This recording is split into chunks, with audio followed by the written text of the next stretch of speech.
ओम शांति। आपका दिन शुभ हो। आप जो भी कर्म करें उसमें आपको सफलता मिलती रहे, मेरी यही शुभ भावना और शुभकामना है। आज इस वीडियो में हम बात करेंगे कि भाई जिस उम्र में मेरी शादी होनी चाहिए, सफलता मिलनी चाहिए, उस उम्र में हम प्रारब्ध भोगते हैं। ये क्या है प्रारब्ध? क्यों हम इसको भोगते हैं? क्यों हमें सही समय पे सफलता नहीं मिलती है? क्यों हमारी सही समय पे शादी नहीं होती है? तो इस सारे सवालों का जवाब आपको इस वीडियो में मिलेगा। इस वीडियो को शुरू से लेकर अंत तक देखिए और मेरे चैनल को सब्सक्राइब भी कीजिए। ठीक है, तो चलिए वीडियो को शुरू करते हैं। एक अच्छी सी प्यारी सी स्टोरी से। पूरा सुनिए स्टोरी को। एक व्यक्ति बड़ी मेहनत करता है, बहुत मेहनत, पढ़ाई में कोई कसर नहीं छोड़ता। यूपीएससी की तैयारी कर रहा है। टारगेट अचीव करना थोड़ा मुश्किल होता है, लेकिन बहुत होनहार इंसान है बच्चा। अभी तक का परफॉर्मेंस अच्छा रहा, लेकिन यूपीएससी के सारे अटेम्प्ट्स दे डाले, सिलेक्शन नहीं हुआ। निराशा शुरू हो गई। निराशा इतनी ज़्यादा हो गई कि अब किस फील्ड में जाए। बैंकिंग की तैयारी कर ली, उसमें भी निराशा हाथ लगी, सिलेक्शन नहीं हुआ। अब माँ बाप कहने लगे कि तुम कुछ और पढ़ लो। अब बैंकिंग की कर ली, पीएससी की कर ली। अब सोचे कि करूँ क्या, एमबीए कर लेता हूँ।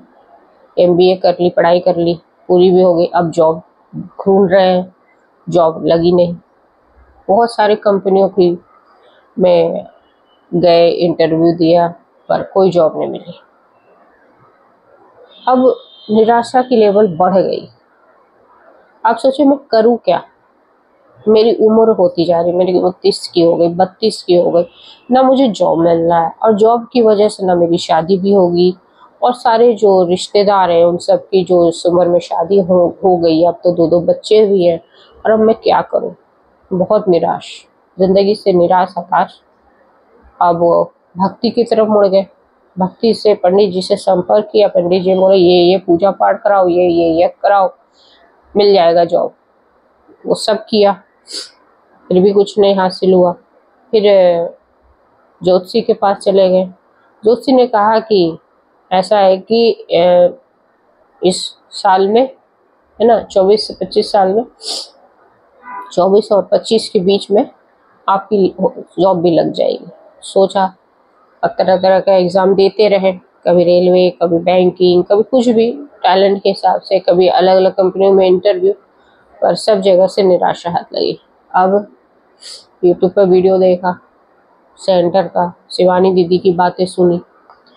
अब शिवानी दीदी की बातें सुन के तो हर इंसान को ऐसा लगता है कि हाँ, हम में कुछ बात तो है। फिर प्रेमानंद जी की बातें सुन ली।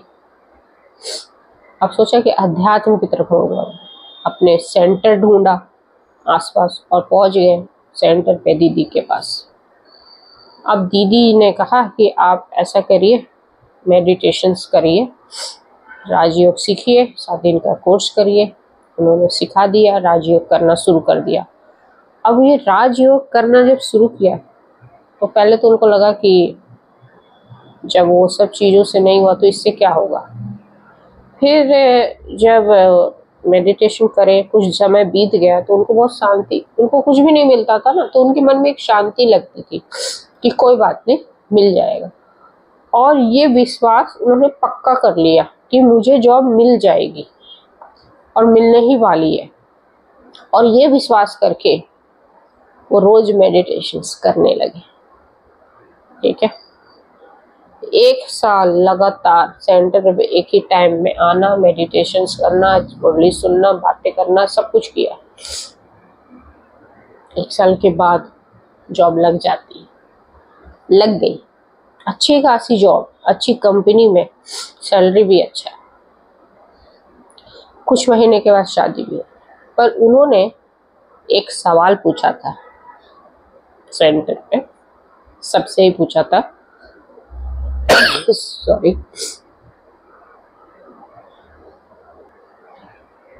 सवाल पूछा था सेंटर पे कि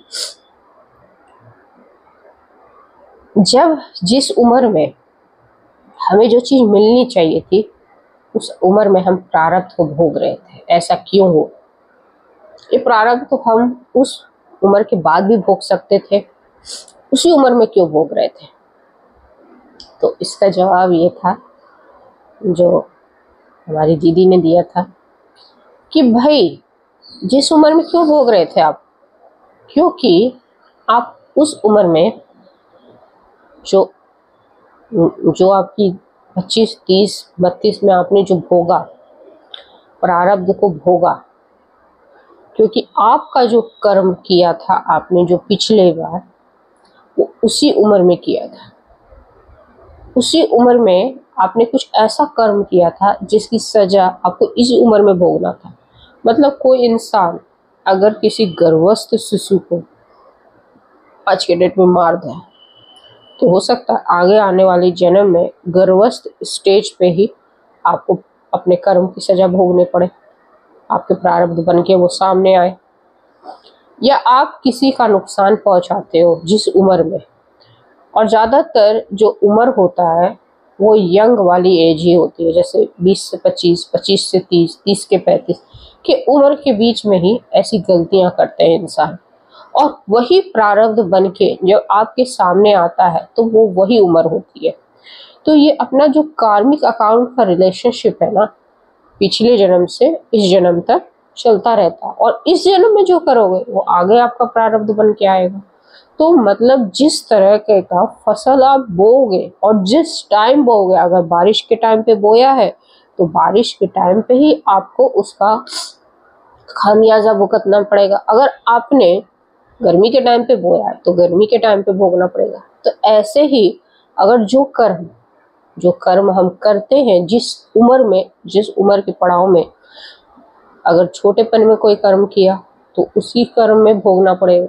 अगर कुछ बुढ़ापे में कर्म किया तो बुढ़ापे में बीमारी के तौर पे या बहुत सारी परिस्थितियों के तौर पे आएगा प्रारब्ध। प्रारब्ध क्या होता है?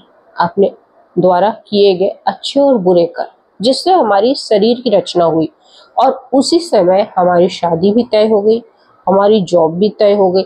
अब कहते हैं कि मेरी उम्र 30 की हो गई, मेरी उम्र 40 की, मेरी शादी नहीं हो रही है, तो उसकी मुख्य वजह यही होती है कि हम प्रारब्ध को भोगते हैं, और जब वो टाइम निकल जाता है तो वही प्रारब्ध हमें परिणाम दे देता है, हमारा जीवन साथी मिल जाता है, हमें जॉब मिल जाती है। जैसे इस भाई को उसकी जॉब मिल गई और फिर जॉब के बाद शादी हो गई, क्योंकि जब जॉब नहीं होती है तो शादी भी नहीं होती है। तो ये सारा खेल प्रारब्ध का ही है।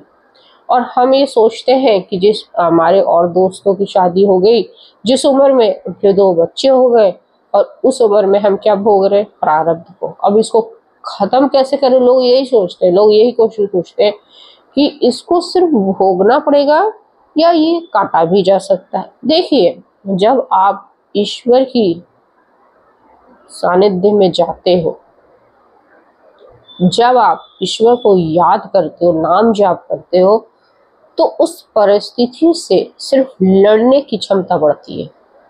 उस परिस्थिति में आप कमजोर नहीं होगे, और जो आने वाला भविष्य है वो बहुत ही अच्छा हो जाएगा, क्योंकि जो आप नवीन कर्म करोगे उसमें आप वो गलती नहीं करोगे जो आप पीछे करके आए। तो आगे आने वाला प्रारब्ध आपका अच्छा हो जाएगा, और अभी का जो आपका कर्म है वो सुधर जाएगा। लेकिन जो आप पीछे करके आए हो, जो हम करके आए, वो तो हमें भोगना पड़ेगा। जो हम फसल बो के आए हमें वही काटना पड़ेगा।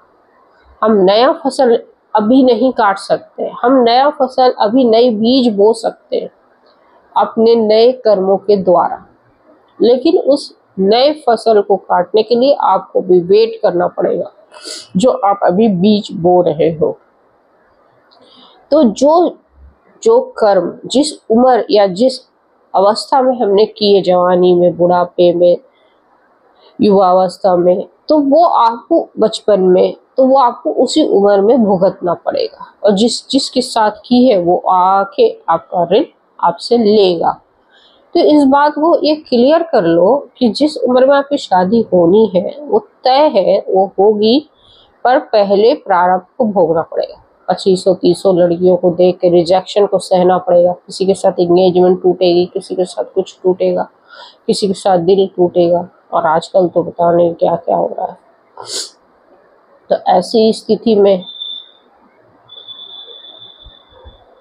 प्रारब्ध भोगना ही पड़ेगा, और ईश्वर से कनेक्शन बना के आपको एक स्ट्रेंथ मिलेगा, एक मजबूती मिलेगी। होप सो आप ये समझ गए होंगे कि मैं क्या कहना चाह रही हूँ, और आपने कितना समझे हो कमेंट करके जरूर बताना। जय हिंद, जय भारत, ओम शांति।